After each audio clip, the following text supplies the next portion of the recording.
Um, I want to give all honors and glories and praises to Yahweh, Bahashem, Yahweh Shai, Bahashem, Mahal, Bakakwadash, Yahweh, which is the one true name of the Heavenly Father, Yahweh Shai, who the world ignorantly calls Jesus Christ, but his one true name is Yahweh Shai, Bahashem, meaning coming in the name, Ba means coming in, Ha means the, Shah means name, Rakah meaning spirit, Kwadash meaning holy. Double honors to Yahweh Bahashim Yahweh Shai, and double honors to the elders and the apostles and bishops at Great Millstone who will well and teach well, because those are the men who I've learned this truth from through the spirit and power of Yahweh Bahashim Yahweh Shai. Peace, blessings, salutations to the hopeful elect, and shalom to you sincere brothers that are scattered abroad, pushing forth this word in truth and sincerity. I am the brother Mashiach Harazakah, and pretty much in this lesson, it's going to be titled as Revelations chapter 21 breakdown. Okay, we're going to go into Revelations 21 breakdown, Revelation 21 chapter breakdown. All right, and we're going to break down Revelations chapter 21, and Lord willing, this lesson is edifying. Okay, because pretty much for those of you that don't know, or you guys are new in the truth, Revelations 21 is pretty much going into the kingdom of heaven. Okay, and it's going into that new heaven and that new earth, which is meaning that new rulership, and the old earth and the old heaven passing away, which is referring to Esau's rulership. Okay, this place called America is going to pass away. It's going to be destroyed, and the Lord Yahweh Shai, he's going to set his kingdom on the planet earth. Okay, and it's going to go into, the kingdom of heaven being established on the earth, and it's going to be a new rulership, which is going to be in total righteousness. So that's what, this lesson is going to be about, and Lord willing, this lesson is edifying. This is Revelation 21:1. It says, and I saw a new heaven and a new earth. Okay, that new heaven and that new earth, all right, that's representing a new rulership, okay, which that new rulership is going to be the kingdom of heaven, which is going to be established on the earth. Okay, that's that new heaven and new earth. It says, for the first heaven and the first earth were passed away. Okay, that first heaven and that first earth, that's talking about Esau's rulership, which is this place called America. This is his heaven. Okay, this place called America is going to pass away. Okay, the Lord is going to get rid of this kingdom. Okay, this kingdom is going to be destroyed in thermonuclear destruction. Okay, so that first heaven and that first earth pass away. That's talking about this place called America. Okay, which is Babylon the Great, which is Esau's rulership. It says, and there was no more sea. Okay, now the no more sea, that's referring to people. That's representing people. Okay, that's what that no more sea is going into. Now we're going to get into that in a minute, but I want to go into that 2 Peter 3:10. And this is 2 Peter 3:10, and it says, but the day of the Lord will come as a thief in the night. Right. It says, but the day of the Lord will come as a thief in the night. Right. And it says, in which the heavens shall pass away with a great noise, and the elements shall melt with fervent heat. The earth also and the works that are therein shall be burnt up. All right. And this is going into our Lord Yahweh Shai, right? He's going to come back. All right. He's going to come. And when he's going to come with fire. All right. Which those nuclear missiles, all right, and that fire, coming from, those so-called UFOs, which are chariots of the Lord. And this is talking about the Lord, coming back. Okay. When he makes that second coming. All right. And the Lord is going to come with the chariots, but you're also going to have that melting with fervent heat beating those thermonuclear missiles. Okay. That's also going to be that fire. All right. Fire is going to come out, amongst, those chariots, and that fire is going to come out, to devour many people, upon the planet Earth, especially America, which is Babylon the Great. All right. So the elements are going to melt with fervent heat. All right. The Lord is actually going to, cleanse the earth by fire before he brings down his kingdom. All right. Which, that righteous kingdom, which is the everlasting kingdom, which is going to come. But the Lord, he has to diminish this place called America. Okay. Before he can bring down, the kingdom of heaven, the Lord has to cleanse this place. All right. But that everlasting kingdom, which is going to be the kingdom of heaven, is going to be established on the earth. All right, and that's going to be an everlasting kingdom. Verse 11, it says, seeing then that all these things shall be dissolved, what manner of persons ought ye to be in all holy conversation and godliness? All right, verse 12, it says, looking for and hasting unto the coming of the day of the Most High, wherein the heavens being on fire shall be dissolved, you see, and the elements shall melt with fervent heat. So that's it. All right, that's where, where we were reading Revelation 20:21 goes right with 2 Peter 3 and 13, which we're going to read. All right, and it talks about that fervent heat, the elements burning with fervent heat, right? It says the first heaven and the first earth pass away. All right, that's what that's going to. All right, and 2 Peter 3 and 13, it says, nevertheless, we, according to his promise, look for the new heavens and the new earth wherein dwelleth righteousness. And there you go, man. You see that? So that's it right there. All right, what we're reading in Revelation 21 goes right with 2 Peter 3 and 13, right? You see that? Where it talks about the new heaven and the new earth, right? And that fervent heat, melting and being dissolved, that's that first heaven and first earth passing away, which thermonuclear destruction is going to destroy this place. This place is not going to exist, all right? And when the Lord Yahweh Shai comes back, he's going to come with that nuclear fire, man, all right? So, these are the promises, all right? This is the promise of the Lord, all right, coming. This is the promise of the Lord, in which he's going to bring fire. But after that, immediately he's going to issue a new heaven and a new earth, right? And dwell on righteousness with Yahweh Shai ruling, right? With Yahweh Shai and the Israelites ruling, okay? Because the elect of the nation of Israel is going to rule, and we're going to rule governed under Yahweh Shai.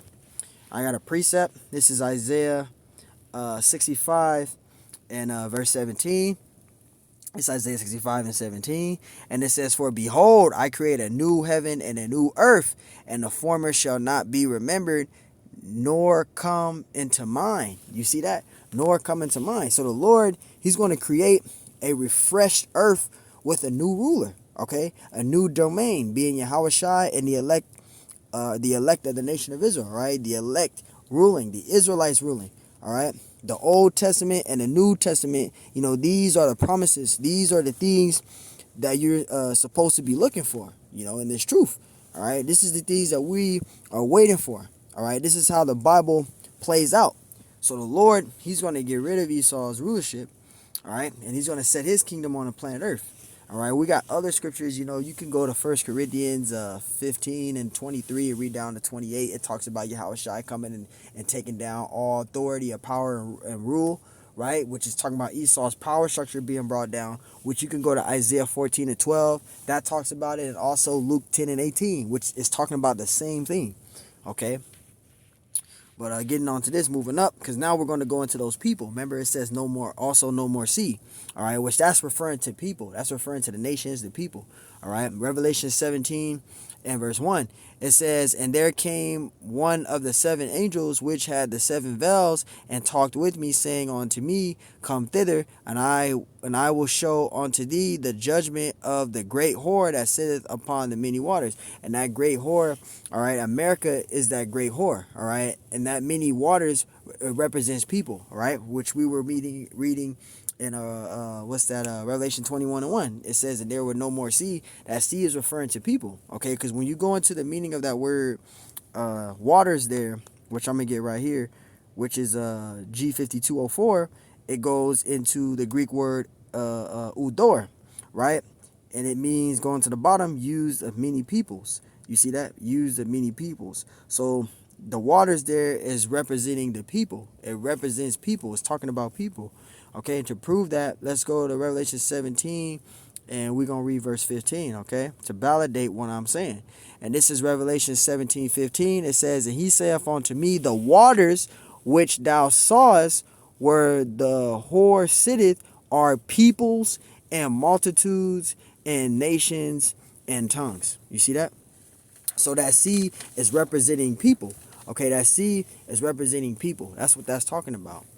Okay, now we got another precept that I want to get out really quick. This is 2nd Esdras 6 and 9. Right? Let me get that 2nd Esdras 6 and 9. Bear with me.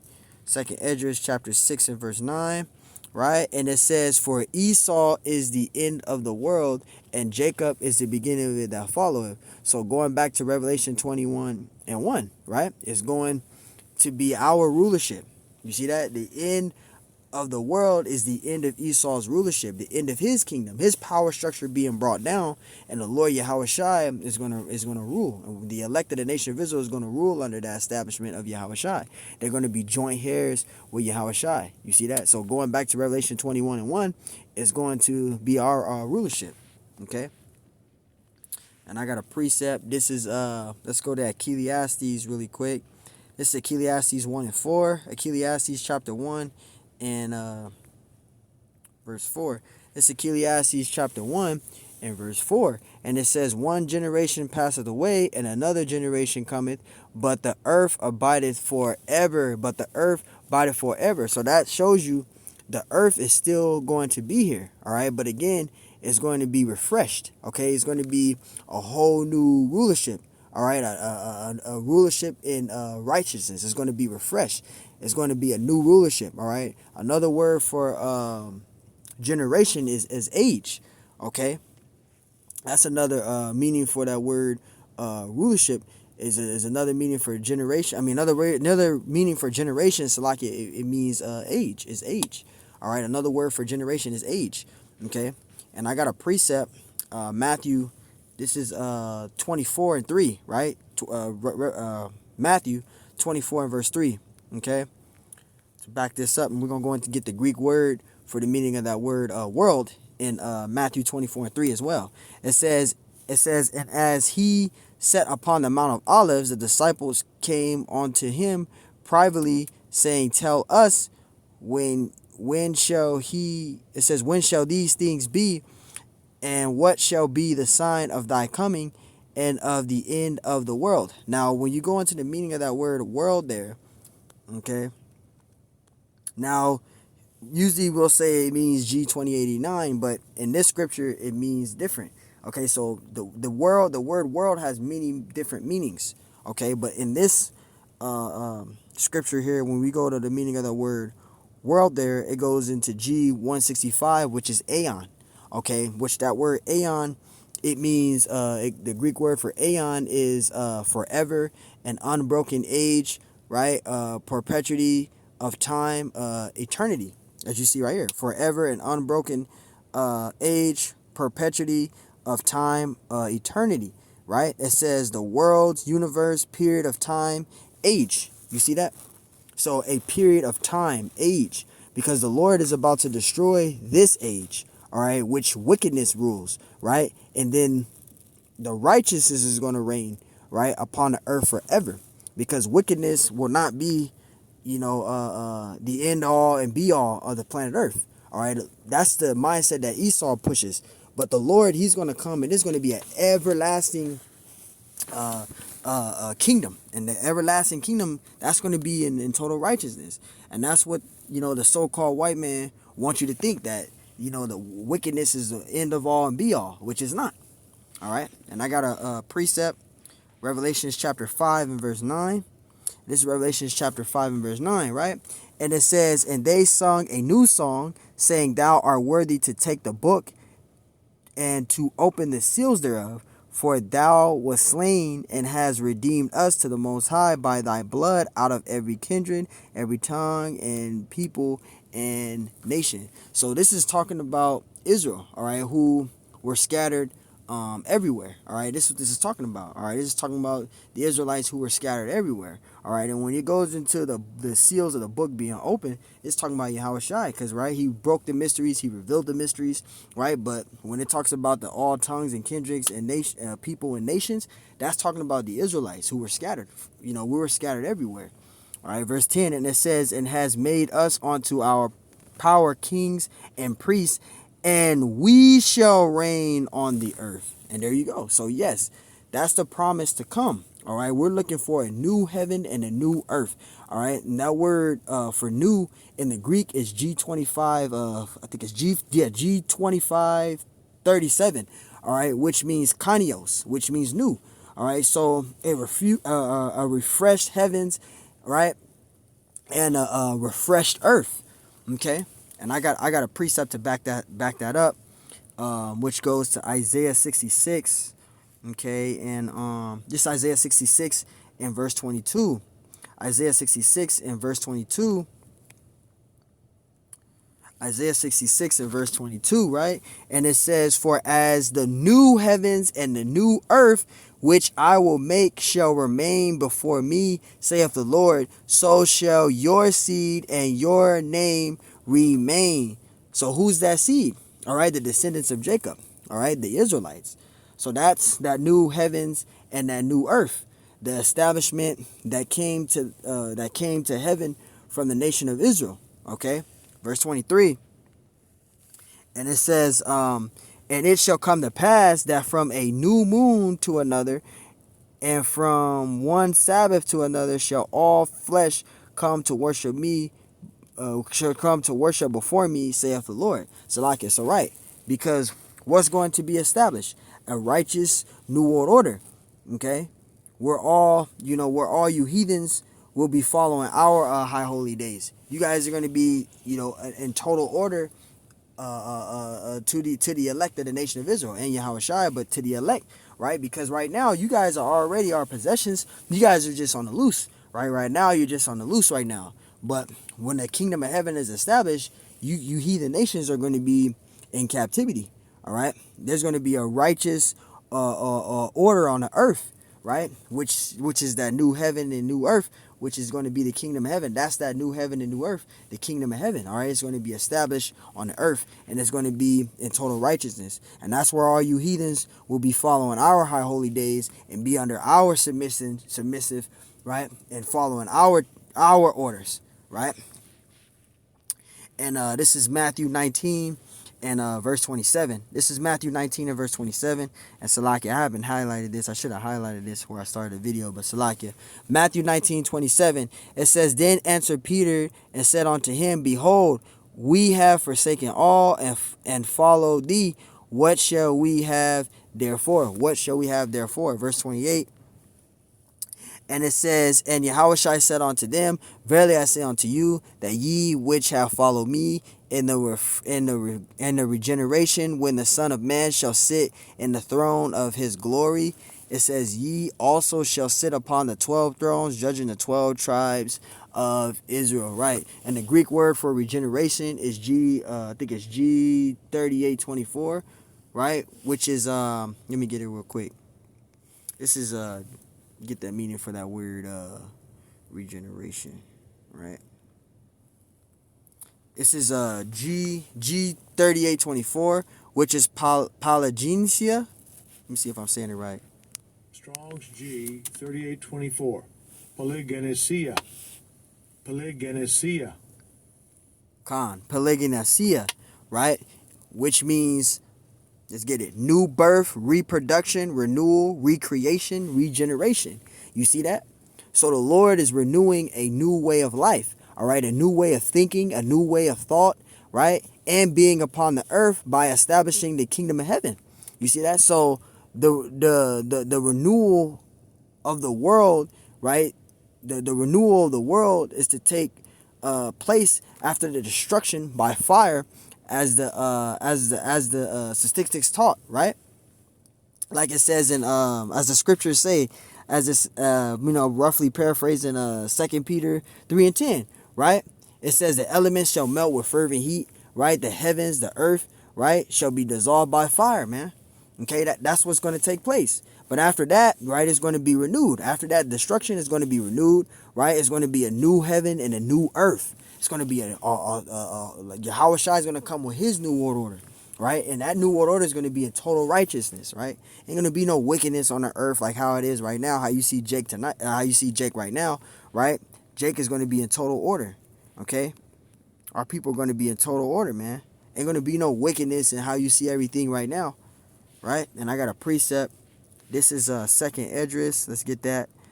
Second Esdras 7 and 43. Second Esdras. Bear with me. This is second Esdras 7 and 43. It says, but the day of doom shall be the end of this time, right? And the beginning of the immortality for to come, wherein corruption is past. So the Lord is bringing a better world, all right? A whole new world, all right, where righteousness rules and wickedness is totally blotted out, okay? Because that's what the Lord is doing. He's going to come with a refreshed a new heaven and a new earth, right? In total righteousness. It ain't gonna be a wickedness. This society right now, it's in total wickedness, man. Okay, but the Lord, He's gonna refresh it. It's gonna be a new kingdom, right? Which is gonna be in total righteousness, right? And it, it has been, it has to happen, right? It has to happen with destruction, all right, which is going to come, which the Lord is going to happen. He's going to cast His judgment, like the scriptures say, Revelation 18. Right, it talks about her sins have reached unto heaven, right, and it says that this whore must be judged, right. This whore has to be judged. She's gonna receive that judgment, man. That's that judgment there, right? Because Isaiah chapter 9 even says it says He the Lord is going to establish this kingdom, right, with justice and judgment. Roughly paraphrasing. So that fire has to come upon this place, right, for all the wickedness that has reached unto heaven, going into Revelation 18, right? The Lord ain't forgotten that, man. The Lord has not forgotten that. This is second Esdras chapter 4, verse 25, right? Let's get that. This is second Esdras 4 and verse 25, and it says, what will He then do unto His name, whereby we are called? Of these things have I asked. Verse 26, right? And it says then answer me and said, the more thou searchest, the more thou shall marvel, for the world hasteth fast to pass away, right? Verse 27, and actually I'll read verse 26 again. Verse 26, so it says, then answer me and said, the more thou searchest, the more thou shalt marvel, for the world hasteth fast to pass away. So Esdras wanted to know when is the end, right? And when was the immortality was going to come. All right, verse 27, and it says, and cannot apprehend the things that are promised to the righteous in time to come, for this world is full of unrighteousness and infirmities. You see that? Verse 28, let's finish it up, wrap it up. It says, but as concerning the things whereof thou askest me, I will tell thee, for the evil is sworn, but the destruction thereof is not yet come. For the destruction thereof has not yet come. Verse 29, and it says, if therefore that which is sown be not turned upside down, and if the place where the evils is sworn pass not away, then cannot it come that is sworn with good, right? So the earth is like the Lord's garden, all right? It's His paradise, right? But can't establish righteousness and wickedness at the same time in a certain, articulate, fields.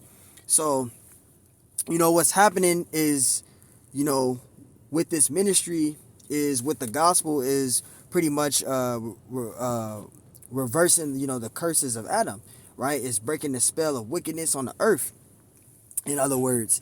And let's wrap that up. This is Matthew 6 and 9. Matthew chapter 6 and verse 9. Bear with me, y'all. Matthew 6 and 9. It says, after this manner thereof, pray ye, our Father, which art in heaven, hallowed be thy name. Right? Verse 10. And it says, thy kingdom come, thy will be done on earth as it is in heaven.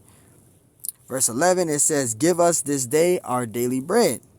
Verse 12, and it says, and forgive us of our debts as we forgive our debtors. Verse 13, we're going to get to the main point right here. And it says, and lead us not into temptation, but deliver us from evil. For thine is the kingdom and the power and the glory forever. Amen. So there you go. All right. The Lord's kingdom. All right. That perfect estate in the heavens being manifested upon the earth, which is the first, which is in 1 Corinthians 15, right? it says that all things are put under Yahushai's feet, right? But it's not yet appeared or manifested that all things, are put under him. So Yahushai has to come to establish the kingdom so that righteous order, right, that righteous state can be established on the earth, all right, established upon the earth, all right. He has to come and bring the judgment, which is going to take place, all right, which is going to happen. Let's get back to that Second Corinthians.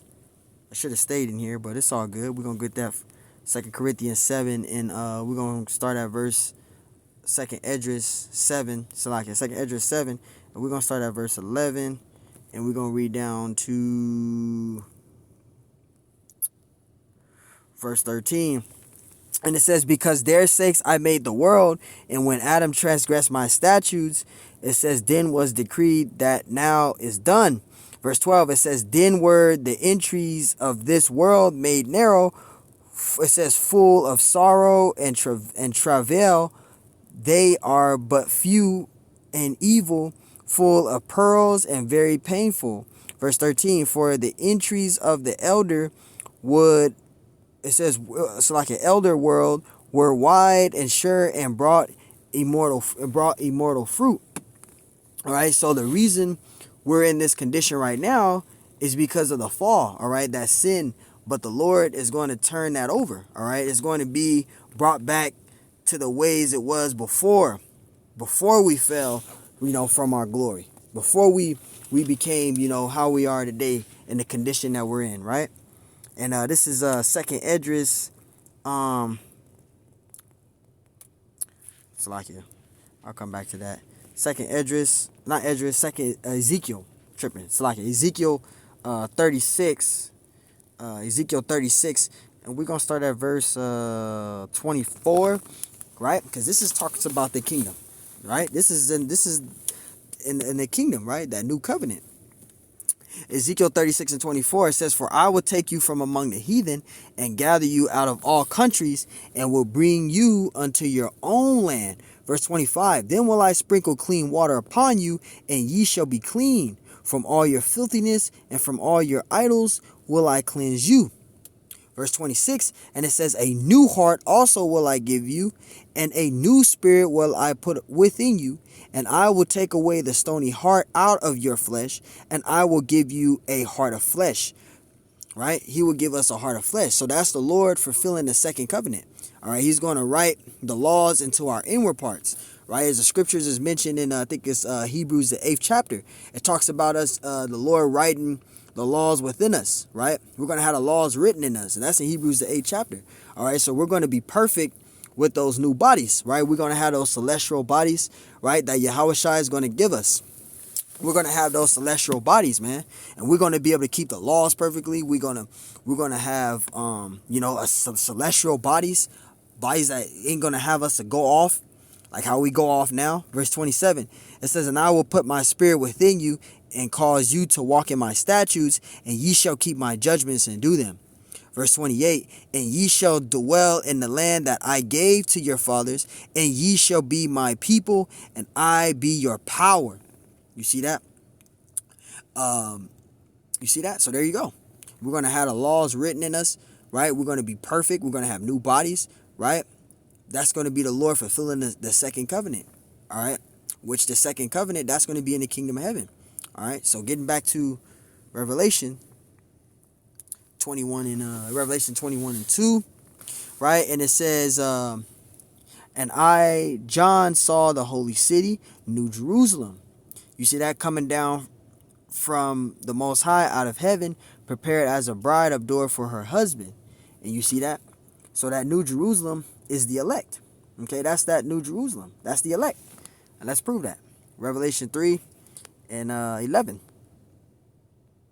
This is Revelation 3 and 11, right? And it says, behold, I come quickly. Hold that fast which thou hast, that no man take thy crown. It's like that no man take thy crown, which is the Lord, right? Which is the Lord, is telling us that he's, soon going to come. So that faith that we have, all right, the faith that we have, we got to hold on to it. Okay, we got to hold on to that. You know, hold on to that faith, man. Don't lose your crown. Okay. Verse 12, it says, him that overcometh will I make a pillar in the temple of my power, and he shall go no more out. And I will write upon him the name of my power, and the name of the city of my power, which is New Jerusalem, which come down out of heaven from my power, and I will write upon him my new name. I should write upon him my new name. So that just to show you, man, that the elect is that New Jerusalem, all right, mentioned in Revelations 21 and 2, because the elect is going to be the ones that's going to overcome. All right, when Esau comes with that MOTB, all right, they're going to resist it through the Spirit and be found worthy to get delivered and give them, you know, those new bodies. That's mentioned in First Timothy 15 and 50 through I think it's down to verse 54. Right, they're going to be changed of a twinkling of an eye, right, to prove Jerusalem is that that people, right, before a place. All right, so that's why we were reading that. And you know, I'm probably gonna stop there because there's a lot more to this. I'm gonna start the second part, but we're gonna end it there with that. Lord willing, this lesson's edifying. I'm gonna do the second part tomorrow. So as I just got off the plantation, so I'm in there with that, and we gonna continue from there. So Lord willing, this lesson's edifying. Until next time, I say shalom.